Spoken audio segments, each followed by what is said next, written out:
What's up guys, it's me Jeremy.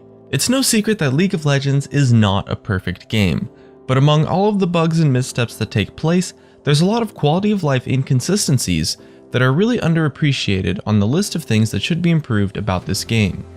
These inconsistencies can be confusing for players and overall lead to things being counterintuitive, and although fixing them might seem like a minor issue, when you put them all together it makes a big difference in streamlining League of Legends and improving the quality of life aspect of the game.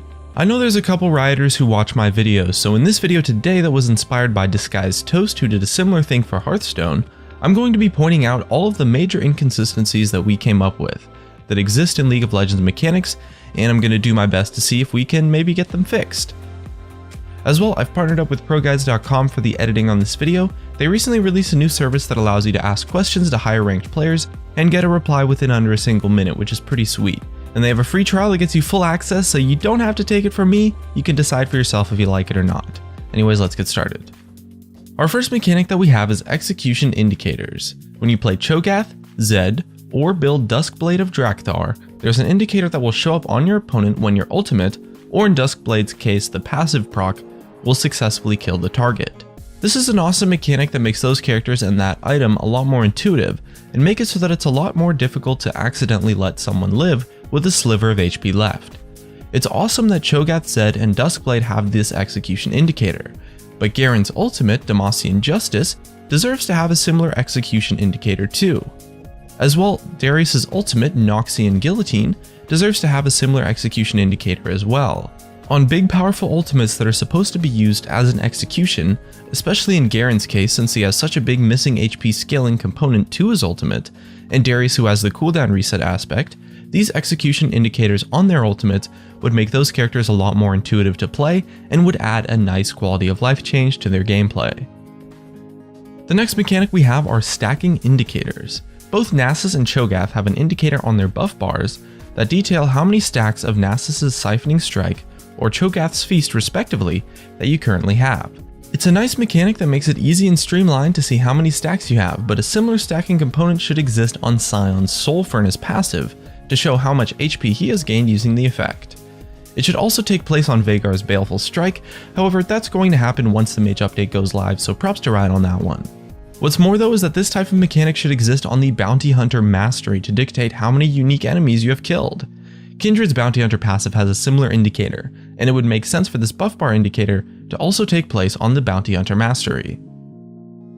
Speaking on the topic of masteries, we also have the Assassin Mastery, which gives increased damage against an enemy champion when there are no allied champions nearby within a range of 800. Kha'Zix has a similar indicator on his Taste Their Fear isolation effect, and although the indicator for Kha'Zix is much more serious and is a really big indicator, something like an icon on the opponent's buff bar when you click on them is enough for this mastery, as the range required for the isolation effect is a lot larger than you might be led to think, unless you looked it up on the wiki or something, and it can be really unintuitive for players to make use of this mastery due to the lack of any indicator. Another mechanic that can be improved is warning icons. Both Evelynn and Rengar have the same warning icon of the exclamation point above their head. For Rengar, an exclamation point appears above your head when his ultimate is active and he gets within a certain range of you. And for Evelynn, the icon appears over your head when you're playing Evelynn and you are in stealth, but an enemy champion is close enough to see you.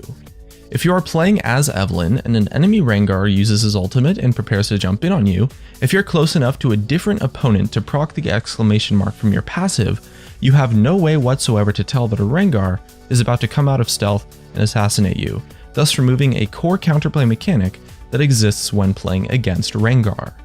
As well, a similar indicator exists when finding a ward after using your smite on the big raptor. That would also conflict with a Rengar ulting in on you. And in addition, it makes no sense for these indicators to be different when Warwick has a totally different indicator, despite having a mechanic that I would consider to be fairly similar. It doesn't have to be a huge change, but changing the color or the size of either Evelynn or Rengar's or both, as well as the ward indicators, would help a lot to distinguish between the three.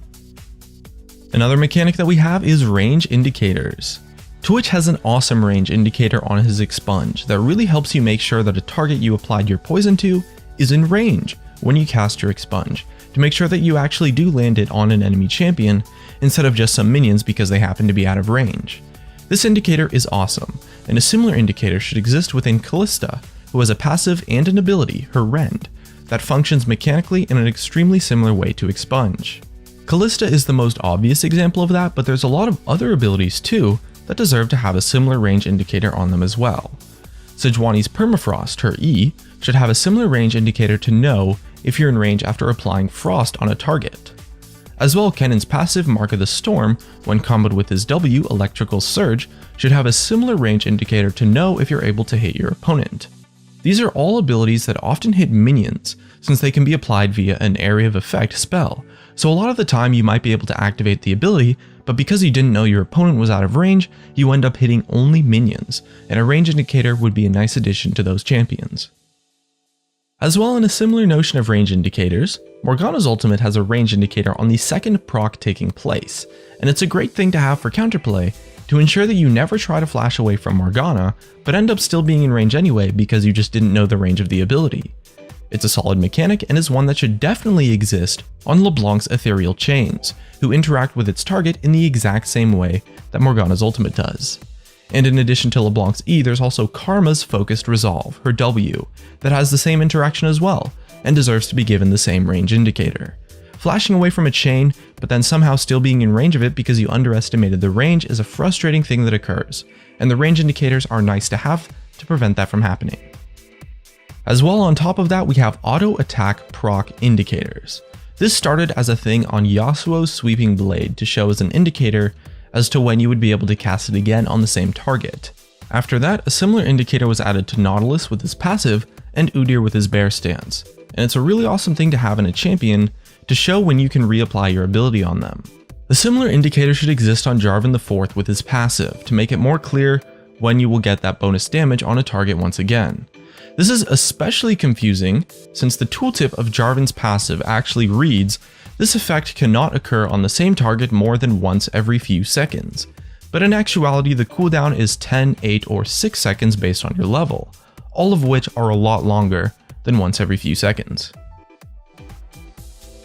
The next inconsistency is a bit vague since Riot doesn't really release the information about skill shot hitbox widths.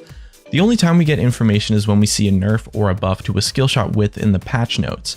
But essentially, the skill shot widths and respective cast indicators are extremely inconsistent and could use a massive overhaul to standardize them, or at the very least Riot should release the information on skill shot hitbox sizes. The main problem with this is that there are a lot of abilities that have a skill shot width that are inconsistent to their actual hitbox size, either graphically or via the cast indicator. We have mana cost, cooldown, damage, and scaling, all that information is provided to us, and the size of a hitbox is equally as important as the mana cost on an ability, so standardizing the cast indicators and sharing the hitbox width of skill shots with us is something that I believe should be done in order to make skill shots consistent across League of Legends. And that just about covers all of the significant inconsistencies that we were able to come up with. There's a few more here and there, but we felt that they were really minor, and at that point I'm honestly kind of just nitpicking.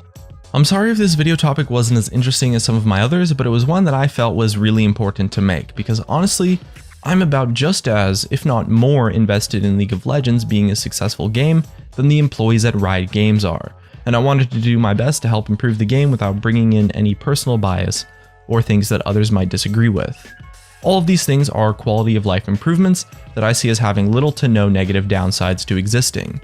None of them give a champion more or less damage, or more or less power on their abilities, and they help keep League of Legends mechanics streamlined. So I'll definitely be showing this video to the few Rioter friends that I have, and hopefully we can get some of these mechanics changed for the better. That's going to be it for me. Thanks again to ProGuides.com for helping me with this video. You can check them out with the link in the description. If you enjoyed the video, hit that like button, and if you didn't hit that dislike, subscribe if you want. Thanks for watching, and I'll see you guys next time.